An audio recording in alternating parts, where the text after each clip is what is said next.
All right, so a problem we had last year in our Forest River, it's a 355 Pack 14 toy hauler.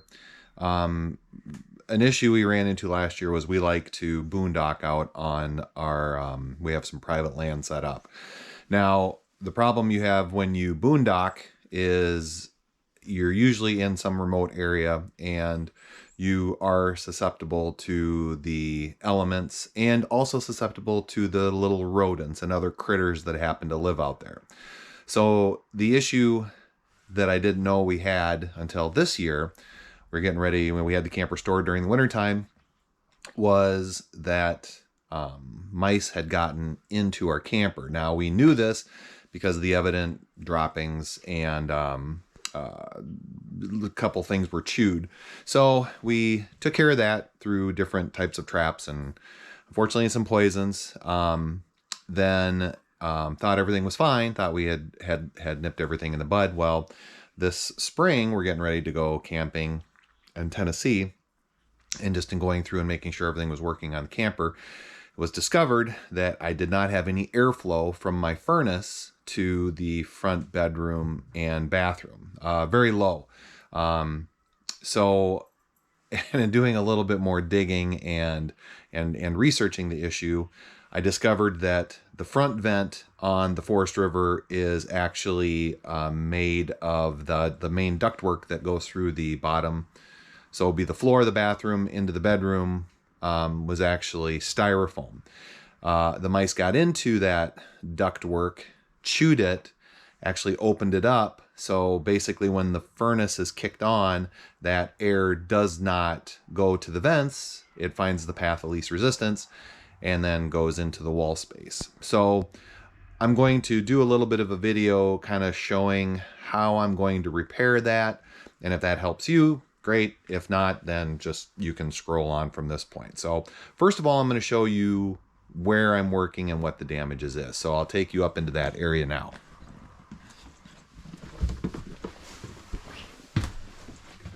Excuse the mess, but so down here is where you'll see that styrofoam, and that's the vent for the bathroom right there. So that is about 2.1/8 inch deep, and that's where it feeds the bathroom. And then the vent there's that aluminum tubing that goes up. It's like a dryer vent, goes up into the bedroom, and that's the supply line for that. Now, to access this, I actually have to go down into the pass-through storage and get into the ceiling of the pass-through storage, and that is where this is located. So we'll go out there and we'll start it up again. Okay, standing outside by the pass-through storage. So I access it here. Now I'll kind of take you in. Of course, I've got it full, so I'm going to have to empty all this out. Right up here, I don't know if you can see it real well, but you can kind of see that styrofoam, and you see that there's a dryer vent tube. That actually comes from the main aluminum ductwork, goes into that, it's basically a dryer hose, goes up into the floor of the bathroom upstairs, up in the fifth wheel, and then basically comes across, and that's the sink lines, and then it's going to end somewhere in here. So I'm going to have to get this cover, get access to this cover. Of course, some of the stuff that they built on the camper was done after they put this deck in here like this. So I'm probably gonna have to figure out a way to cut those out, and actually that as well. So I'll get set up, get this stuff pulled out, and we'll go from there. Okay, I got everything pulled out. That's the pass-through storage. Now, this divider on our camper anyways is held on by four screws. So you got two here, and then there's going to be two on the other side. After you take those out, you pretty much have full access then to the wonder and awe that is behind this cover. So I'm going to get these pulled out, and then we'll open up the cover and I'll show you what we got. Okay, so that cover is, so that divider's now out. And you can see there's that's the bathroom up in front, vent tube behind that, and then you've got wires. Not sure those are going to the pump.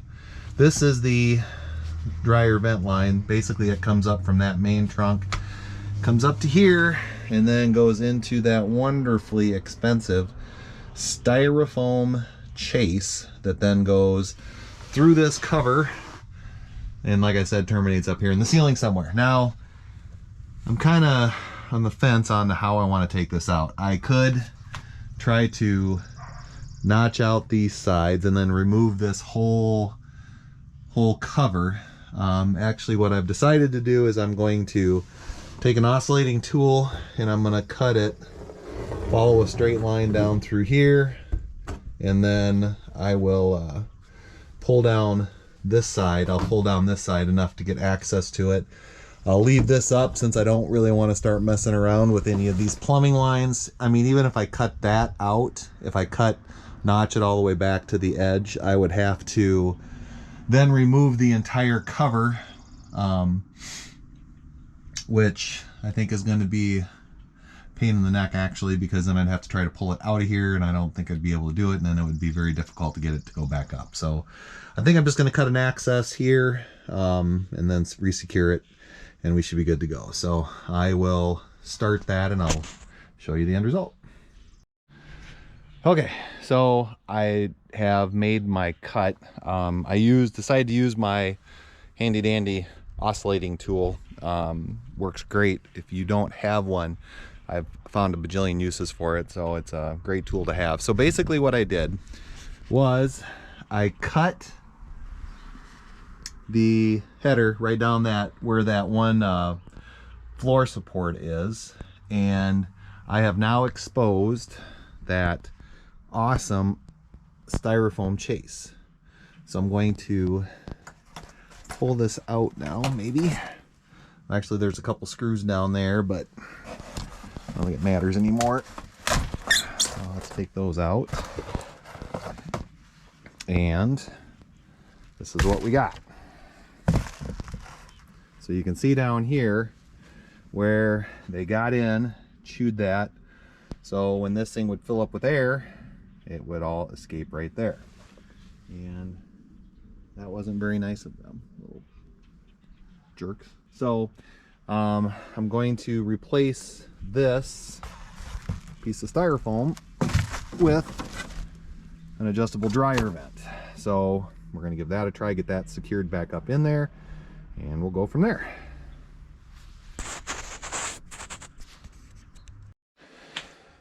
All right, so I've got the adjustable dryer vent hooked up.